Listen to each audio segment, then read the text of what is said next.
What's up, guys? How's it going? It is Matt here. So it's been a couple weeks since you guys have seen me do a video, and well, it was a holiday season, so I enjoyed the time with my family. I hope you guys did too. But anyway, we're going to start the New Year's off right, 2020 off right with a video, and I'm going to try from now on, from this year, I'm going to try to get at least 2 videos a week for you, maybe 3, but I'm going to shoot for 2 videos a week. But anyway, guys, we're back and we're starting off the right way. So we're going to be talking about how to choose a pistol for you when it comes to the size of the pistol and how it's going to work for you. So let's get into it.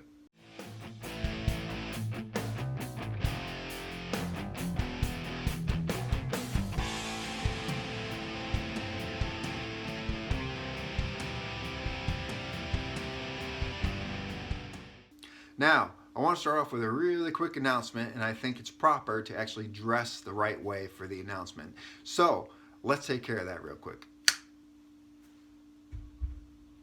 Much better. So, why am I wearing this fancy concealed carry vest and safety glasses? That's because I became a member of the IDPA, and I plan on actually shooting in IDPA competitions up here in New England. So I'll keep you guys posted on that, but I think it's a good idea for you guys, just like me. I think it's a good idea to either go out and get yourself some training or get some training and go and shoot some competition. It teaches you how to become a better shooter. So there you have it, guys. It's my big announcement. I'm now a member of the IDPA, and I guess this is how you got to dress for the IDPA to be cool. So let's get back to the video. Much better. Now, we're going to be talking about how to choose a pistol for you when it comes to the actual size. How can you tell whether it's a good size pistol for you? Is it going to affect you positively, the size, or is it going to affect you negatively when it comes to shooting? So the first thing that we're going to start off with, guys, is we're going to bring out our Glock 19. Now, all these pistols have been cleared prior to this video, guys, so I know there's a lot of safety guys out there that freak out about this. These are 100% safe, guys, and they're pointed in a safe direction.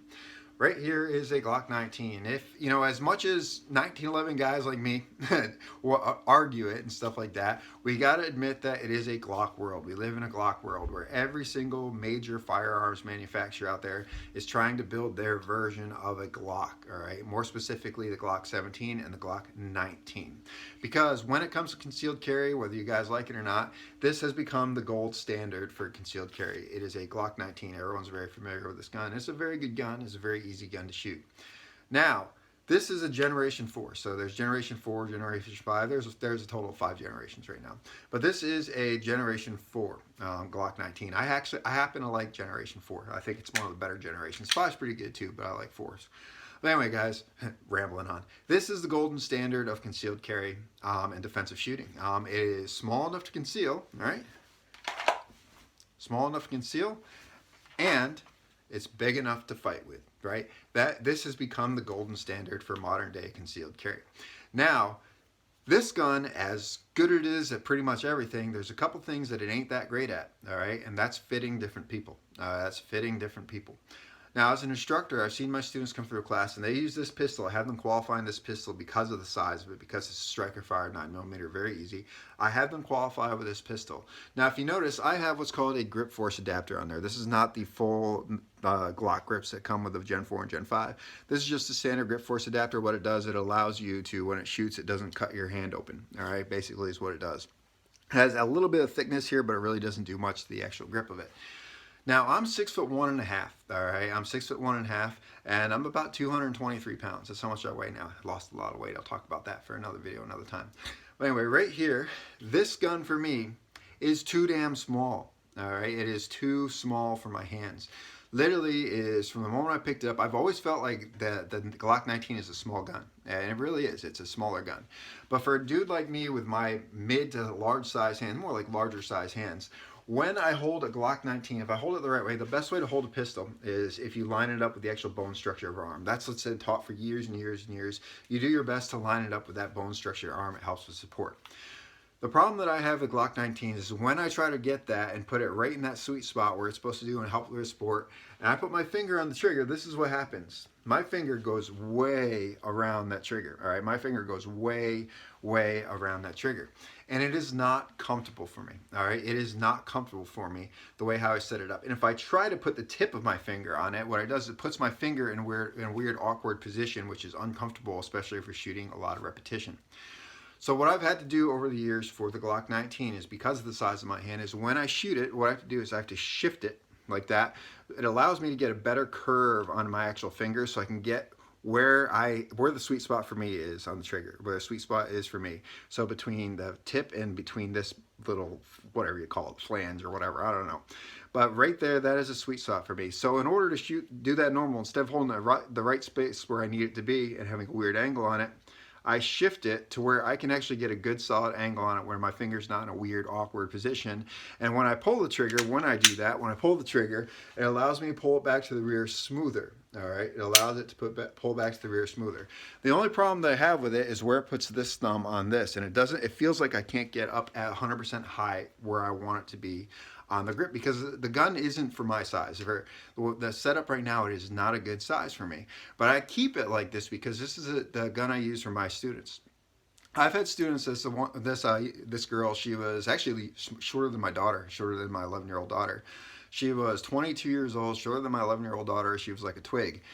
She picked up this gun and she could barely get the tip of her finger. Her hands were so small, she could barely get the tip of her finger on this trigger. And it was seriously hurting her. It was seriously hurting her. I even took the back strap off, the little grip force adapter on it, and it was still, the gun was just too big for her. And I had to recommend to her when it's time for her to actually buy her gun, to get herself a single stack gun, or to find like a VP9 or something like that that has various back straps that you can switch onto it.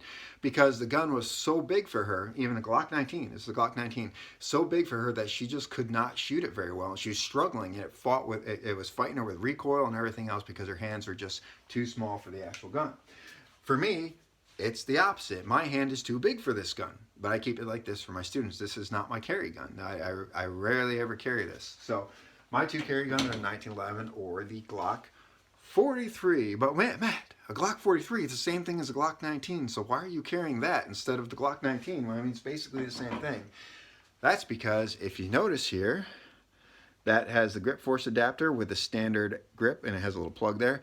This actually has the Generation 4, Generation 5 back strap. The back strap adjustment, so it actually makes it a bigger pistol grip for me. Lost my train of thought there. It makes it a bigger pistol grip for me, which allows it to, actually puts a little bit more of a hump down here too, which allows it to fit my hand more comfortably when I shoot it. So now when I point this in a safe direction, and I point it, I don't have to shift the gun I don't have to shift the gun in weird ways in my hand to get a comfortable grip that I'm struggling with. I just hold it normally, like when I pull it in and out of my holster, just like that, just grabbing it, put it normally, I put it on target, just like that, and I don't have to shift my hand, and the sight picture sight alignment is exactly where I need it to be, because with this back strap on it, it fits my hand. Because of my mid-size or large size hands, I need that little extra stuff on it just so I can actually get a good grip on the pistol. So when you're choosing a pistol, guys, you have to keep in mind that it has to be the right fit for you. Don't just go out and get yourself a gun because everyone else is doing it. Now, the cool thing, like I said, with the modern day guns like this, a lot of them come with the adjustable back straps that you can actually do that. But if someone says, go get this gun, this generation, or something like this, and it doesn't come with those adjustable back straps, and the grip doesn't fit your hand properly, I don't care what type of fancy stippling job you get done to it, the thing's not going to fit your hand very well, and you're going to be struggling with your marksmanship every single time you pick it up. So you have to find a gun that fits good for you.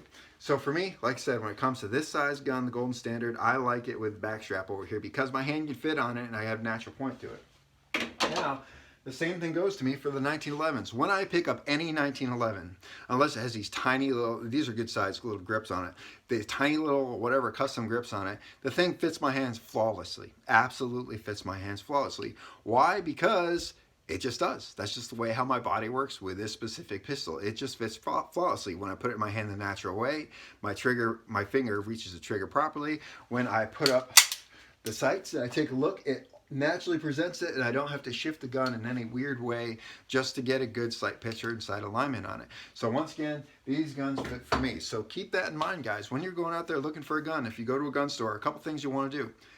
Ask if you can get hands-on. Ask if you can get hands-on. Now, the very first thing that you know to do, if you do that, ask them, this is a gun shop, if you can put your finger on the trigger. And they usually say, yeah, if you put it in a safe direction. So you clear it, obviously. You put it in a safe direction. Grip it like you normally shoot it, just like that, and then put your finger on the trigger. If your finger sits on that trigger naturally and it feels comfortable, more than likely it's going to work very well for you. ask them if you can pull the trigger, because some places won't let you do it. So, and if they say yes, then once again, pull it smoothly back to the rear and watch that front sight. If it moves a little bit, then, and it feels uncomfortable in your hand and it moves a little bit when you're pulling that sight, it like kind of shakes a little bit, or it kind of pulls it a little bit to the side. Like with me, it kind of pushes it a little bit to the side if my gun's too small. Then it isn't the right size for you. Now, if you get like something like this, like I said, it has the adjustable back strap, so try out the back straps. One may work. Now, the biggest problems that you're going to have with a gun that is too small for you, all right, is like I just kind of covered there. The biggest problem that you're going to have with a gun that is too small for you is when you pull a trigger, what's going to happen when you put the normal grip on it and you pull that trigger, watch what happens to my actual muzzle here, right? Because my finger isn't on a good angle, my hand isn't on a good angle for the actual grip of it. That's why I have to shift it in my hand. It starts from here, and I have to shift it like this in my hand so I can get more meat on the trigger, so I can actually pull it straighter back to the rear. And I don't like that, like I said, because it puts my thumb knuckle in a weird spot on the specific grip. So if you have a grip that works well for you, and you put your finger on that trigger and you pull that and it feels like it's in a good spot, it feels comfortable in your hand, and you pull it and you're looking at sights and it doesn't move left or right, that means that that's probably the right size for you. All right, so that's one of the first things you want to look at when you're actually trying to fit a gun to you. It doesn't matter what type of gun you have, size or whatever. Yeah, it's all about the grip and where your finger rests on that trigger. Anyway, guys, I hope this helps. I hope you liked the video. So like, share, subscribe, tell your friends about me. If you like the content of this channel, guys, go check me out on Patreon. Your support helps this channel running. It helps me get my ammo, helps me get my training.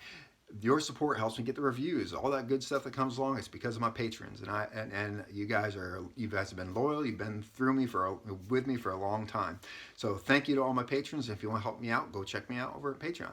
Anyway, guys, remember, it's our responsibility to take care of each other and protect each other. Peace.